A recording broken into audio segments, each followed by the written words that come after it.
আমাদের পরম শ্রদ্ধার, আমাদের অত্যন্ত প্রিয় শিল্পী জুবিন গার্গ আমাদের মধ্যে নেই। গতকাল দুর্ঘটনায় তিনি প্রাণ হারিয়েছেন। আমরা কাটিগড়া ওয়ার্কিং জার্নালিস্ট আজকে এই শিল্পীর প্রতি গভীর শ্রদ্ধা জ্ঞাপন করছি। আমরা শ্রদ্ধার সঙ্গে তার গানগুলোর কথা স্মরণ করছি। আমরা স্মরণ করছি তার সৃষ্টির কথা। তিনি যে একজন মানবতাবাদী শিল্পী ছিলেন একথা আসামের প্রত্যেকটা মানুষ উপলব্ধি করতে পারছে। আমরা এই শিল্পীর প্রয়াণে গভীরভাবে মর্মাহত। আমরা অত্যন্ত বেদনা বিধুর মনে আমরা আমাদের প্রিয় শিল্পী জুবিন গার্গের প্রতি শ্রদ্ধা নিবেদন করছি। আমরা তার আত্মার পুরো শান্তি কামনা করছি। সকালবেলা আমরা জানতে পারি আসামের একজন সুসন্তান আমাদের জুবিন গার্গ ওনার মৃত্যু হয়েছে।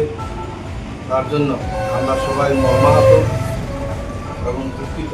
উনি একজন আসামের তথা ভারতবর্ষের বিশিষ্ট শিল্পী ছিলেন।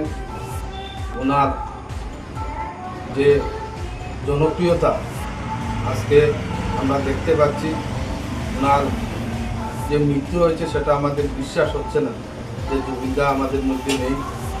তাই আমরা উঠা কাটিগড়া আমরা সবাই আজকে ওয়ার্কিং জার্নালিস্টদের পক্ষ থেকে এখানে শ্রদ্ধাঞ্জলি দেওয়া হয়েছে। আমরা এখানে এসেছি। আমরা জুবিন দার যেন আত্মার শান্তি হয় তার আমরা কামনা করি। আমরা গভীরভাবে মর্মাহত এবং আহত যে আসাম গোটা ভারতবর্ষের সঙ্গীত জগতের এক প্রকৃত যশা সঙ্গীত শিল্পী জুবিন গার্গ আজকে আমাদের মধ্যে। এই খবরটা সত্যিকার অর্থে আমাদেরকে ব্যথিত করেছে। এই খবরটা আমরা এভাবে শুনব, এভাবে জুবিন দা এই প্রকৃত যশা শিল্পী আমাদেরকে ছেড়ে চলে যাবে এটা আমরা ভাবতে পারিনি।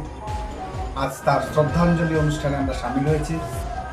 এটা সত্যিই অত্যন্ত দুর্ভাগ্যজনক এবং আমাদের ব্যথিত করেছে। আমরা আমাদের প্রিয় শিল্পী, বিশেষ করে আমি বরাক উপত্যকার, যেহেতু আমি বরাক উপত্যকার ওনার শৈশব কেটেছে এই কর্মশ্রীভূমিতে, সেই হিসাবে আমি বরাক উপত্যকার ছেলে হিসাবে বলবো যে আমরা আজকে জুবিনকে হারিয়েছি। এভাবে আমরা হারানোর কথা ছিল না, এভাবে আমরা তোমাকে হারাবার কথা ছিল না, এভাবে তোমাকে আমরা কোনোদিনও ভুলবো না। তোমার 38,000 তোমার গান, সেই গানগুলো কিন্তু আমরা সবাই মনে রাখবো চিরদিন। এবং আমরা আশা রাখি এই গানের মধ্য দিয়ে তুমি আমাদের মধ্যে, আমাদের আগামী প্রজন্ম এবং এই প্রজন্মের মধ্যে জুবিন গার্গ তুমি অমর রহ কথা কিন্তু